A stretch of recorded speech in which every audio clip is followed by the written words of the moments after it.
The power of surrender, why giving control to God changes everything in a world that constantly urges us to take control, plan every detail, and secure our own future. The idea of surrender can seem weak or even frightening, yet within the teachings of the Catholic Church, surrender is not a sign of defeat, it is a path to true freedom, peace, and transformation. To surrender to God means to trust Him completely, allowing His will to guide our lives rather than our limited understanding. This act of trust has the power to change everything. At the heart of surrender is faith. The Bible repeatedly calls believers to trust in God's plan even when it is unclear. Proverbs 3:5-6 reminds us to trust in the Lord with all your heart, and lean not on your own understanding. Human understanding is finite, often clouded by fear, pride, or impatience. When we try to control every outcome, we carry burdens we were never meant to bear. Surrender, on the other hand, shifts that burden to God, who sees the whole picture. The life of Jesus Christ is the ultimate example of surrender. In the Garden of Gethsemane, facing immense suffering, he prayed, "Not my will, but yours be done." Luke 20:42. This moment reveals the depth of true surrender, not the absence of struggle, but the decision to trust God despite it. Jesus did not avoid pain, but through his surrender, he brought about salvation for the world. This teaches us that surrender does not eliminate hardship. Rather, it transforms its purpose. One of the greatest obstacles to surrender is fear. We fear losing control, fear uncertainty, and fear that God's plan may not align with our desires.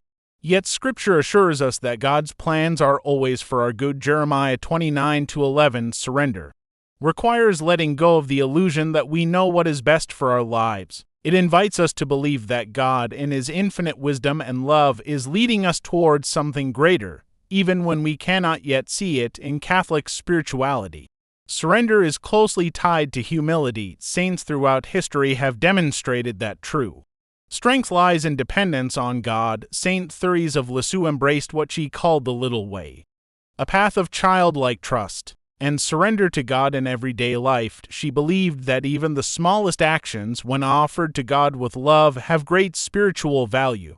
Her life shows that surrender is not reserved for extraordinary moments, it is lived out daily in simple acts of faith. Similarly, Saint Ignatius of Loyola emphasized the importance of detachment, being free from disordered attachments, so that we can follow God's will more fully. His famous prayer, the Suscipe, expresses total surrender, offering one's memory, understanding, will, and possessions entirely to God.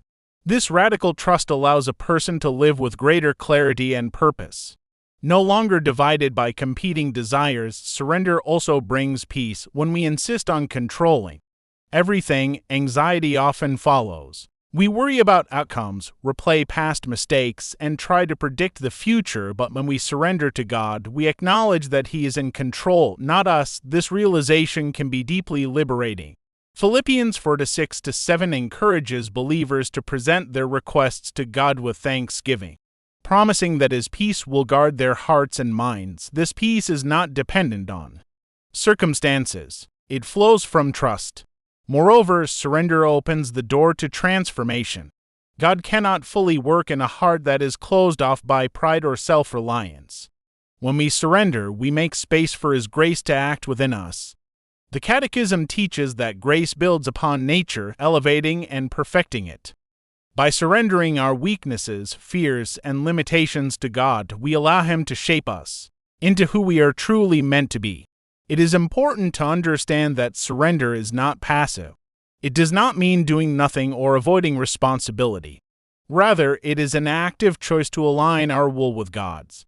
We still make decisions, take action, and pursue our goals, but we do so with openness to God's guidance. Prayer, the sacraments, and discernment all play a role. In this process, through them, we learn to recognize God's voice and follow it more faithfully. The Eucharist, central to Catholic life, is also a profound expression of surrender. In receiving Christ, we unite ourselves to His sacrifice and offer our own lives to God. This sacramental encounter strengthens our ability to trust and surrender more deeply. It reminds us that we are not alone. God is intimately present with us, guiding and sustaining us. Ultimately, the power of surrender lies in relationship. God is not a distant force but a loving Father who desires our good. When we surrender, we enter into a deeper relationship with Him marked by trust, love, and obedience. This relationship transforms how we see ourselves, others, and the world. We begin to live not out of fear or control, but out of faith. Giving control to God changes everything because it shifts the foundation of our lives. Instead of relying on our limited strength, we rely on His infinite power. Instead of being driven by anxiety, we are guided by peace. Instead of striving for our own plans, we participate in His divine purpose. In the end, surrender is not about losing control, it is about finding true freedom. It is the realization that in letting go, we gain far more than we could ever achieve on our own. Through surrender, we discover that God's plan is not only greater than ours, it is filled with love, meaning, and eternal hope. Thank you for watching the video. If you found this video helpful, please like and don't forget to subscribe to the channel so you don't miss the next video. Goodbye.